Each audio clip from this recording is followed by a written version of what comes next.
بسم الله الرحمن الرحيم مقعي ونحسين أحمد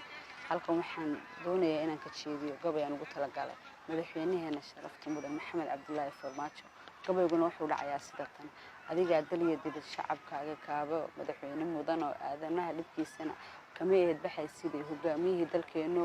muddo kan sugayno Soomaali oo idil adigay ku doorteen iminkana ku dooneen danaheena maare dalka horumar gaarsii darajadan lahayn iyo sumcadeena soo celi dalka adiga mooyee ruux kula dhigmaan jirin inta dunida nooshahay aan ku ducaynay adiguna dadaalo dalka darajo gaarsii dalka ku sugayo Soomaali idilkee dagaalkii dhibaatada burburkii colaadaha mid ka saaran noqo oo hamigeena ka dhabay hadafkeena saramare dalka horumar gaarsii annaguna duco darafkaaga keenay 30 sano dhibkii dhacay allahayow hanoo celi dulli aan dadiyo dalba kala jeclayno dagaalkii dhibaatada farxadiisa ay tahay dhiiga shacabka daadsho aakhirana ogeyno doqonaan damiir dareen xalahayno qalbiguna madow yahay dalka yaanu naga duul madaxweyne daacada farmaajo weeyaan cimrigaaga raagayo caafimaad ku waarabi aniguna